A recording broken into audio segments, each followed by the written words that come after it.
नमस्कार मंडळी, तर आज मी तुम्हाला घेऊन आलेले आहे आपल्या ड्रॅगन फ्रूटच्या शेतात। तर बघा, हे आहे आपलं ड्रॅगन फ्रूटचं झाड आणि तुम्ही बघू शकता आपल्या ड्रॅगन फ्रूटला किती छान असे ड्रॅगन आलेले आहे। आणि बघा, आपले ड्रॅगन एकदम छान असे पिकाला सुद्धा सुरुवात झालेली आहे। अगोदर आपल्या ड्रॅगन फ्रूटचा एक तोडा झालेला आहे आणि दुसरा तोडा सुद्धा बराचसा असा लाल झालेला आहे, तुम्ही बघू शकता। आणि आपल्या ड्रॅगन फ्रूटची साईज सुद्धा तुम्ही बघू शकता किती छान बनलेली आहे। तर चला आता मी तुम्हाला ड्रॅगन फ्रूट कट करून दाखवते। तर बघा, हे आहे आपलं ड्रॅगन फ्रूट आणि बघा एकदम छान असं रसदार आपलं ड्रॅगन फ्रूट बनलेलं आहे। तर मंडळी, कसं वाटलं तुम्हाला आपलं ड्रॅगन फ्रूट कमेंटमध्ये नक्की कळवा। तर बघा, आज ड्रॅगन फ्रूटच्या शेतामध्ये अद्विका सुद्धा आलेली आहे आणि बघा ती कशी ड्रॅगन मागत आहे। अद्विकाला सुद्धा ड्रॅगन खूप जास्त आवडतं। तर बघा, मस्त अद्विका सुद्धा शेतामध्ये मस्त ड्रॅगन एन्जॉय करत आहे।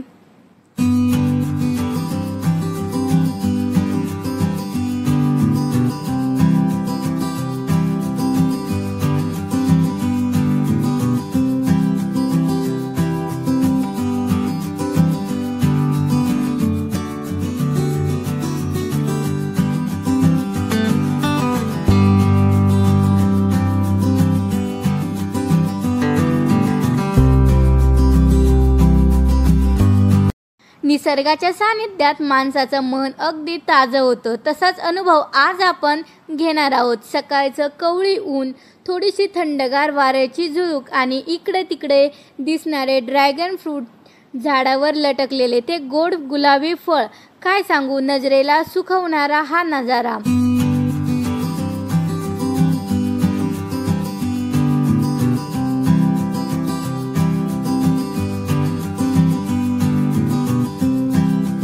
आणि इकडं बघा, अद्विका मस्त एकटीच शेतामध्ये बसून मस्त ड्रॅगन एन्जॉय करत आहे।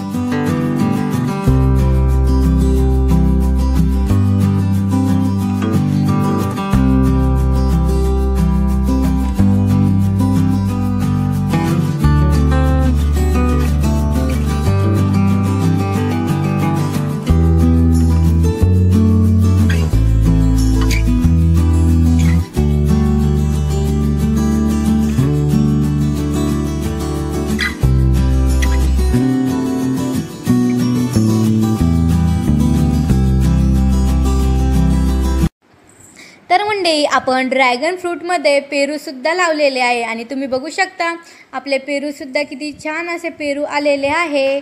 आणि पेरूचे सुद्धा 2 ते 3 तोडे झालेले आहे आणि बघा, तरी सुद्धा आपल्या पेरूच्या झाडाला किती जास्त प्रमाणात पेरू आलेले आहे।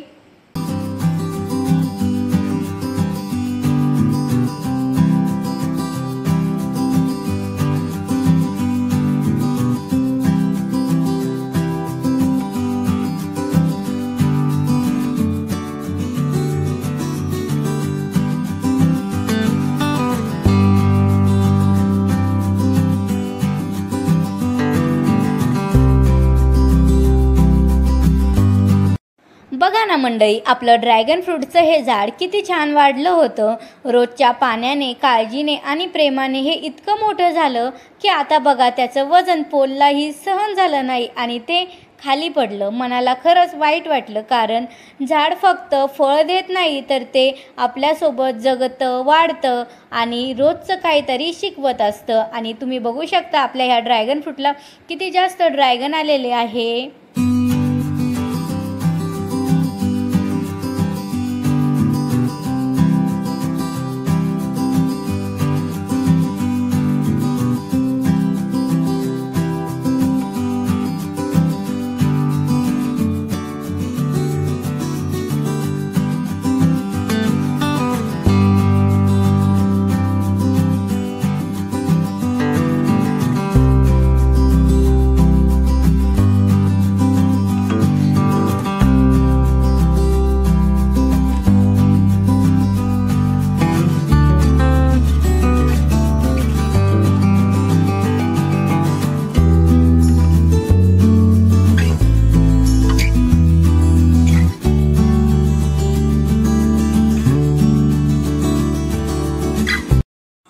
मंडळी, आपले ड्रॅगन फ्रूट सकाळीच तोडून ठेवलेले होते आणि बघा सगळे फळ हाताने अलग तोडून इथे रांगेत ठेवलेले आहेत. गुलाबी रंगाचे चमकणारे, जणू निसर्गानेच त्यावर रंगाची उधळणी केली आहे. प्रत्येक फळावर मेहनतीची आणि कष्टाचा ठसा आहे. कालपर्यंत झाडांवर लटकणारे ही फळ आज आपल्या हातात आली. आता ही फळं बाजारात जाणार आणि कुणाच्या तरी ताटात पोहोचणार आणि त्याच्या गोडवा सगळ्यांच्या मनात उतरणार. खरंच शेतकरी म्हणून हा क्षण म्हणजे समाधानाचा दिवस असतो. तर मंडळी, चला इथेच भेटूया नेक्स्ट व्लॉगमध्ये. तोपर्यंत बाय बाय.